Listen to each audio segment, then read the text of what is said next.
Take a look at these two outcomes. On the left, a 50-minute monologue leaves the audience checking their phones. On the right, that same group is animated and collaborative. Both rooms share the same topic and the same time limit. The content itself hasn't changed. The shift in engagement comes from the presenter's posture. A lecturer delivers a monologue, broadcasting what they already know to the room. This comparison chart shows the alternative.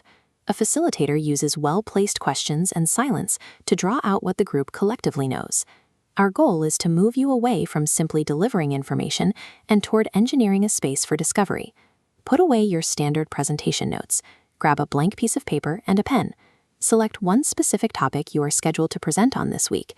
We will use it to build a live test case. We are going to write down a facilitator's action plan. Having this physically written on paper prevents a retreat into default lecturing habits when the pressure is on.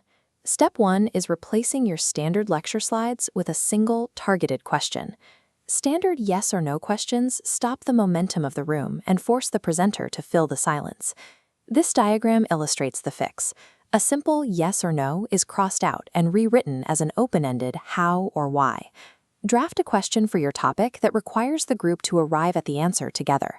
A meticulously crafted open question prompts the room to start processing the topic without you having to direct every individual step. After you ask your open question, you will likely encounter an immediate, heavy silence. Beginners often panic at this point and rescue the room by answering their own question too early. This timer shows the physical execution required. Stop talking, mentally count to 5, and sit inside the awkwardness.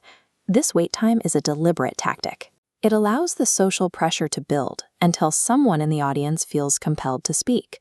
Enduring this temporary silence transfers the ownership of the problem from you to the room. Step 3 handles live management, specifically when a single dominant personality begins to take over the conversation. Write this exact script on your paper. Let's hear from someone who hasn't spoken yet. This reclaims the flow of the room without causing offense. Step 4 handles the complete opposite scenario. What happens when the 5-second silence passes and the room just absolutely flatlines? This funnel graphic shows the narrowing strategy. Instead of abandoning the topic to give a lecture, make the questions smaller and more specific until it is easier to answer. If the room openly disagrees with you, remain curious rather than defensive. Friction is a productive part of the process. Having these scripts ready ensures that unexpected friction becomes a dialogue rather than a threat to the meeting's progress. Review your paper. You now have an open question, a silence strategy, a redirection script, and a narrowing pivot. In your next meeting, you can step into the room equipped to let the audience do the work through these strategic pauses and questions. To lock this in, think of a recent meeting where you were talked at rather than talked with. Identify the one tool you just learned that would have changed that dynamic. Applying that specific shift in posture is what allows a room to begin solving its own problems.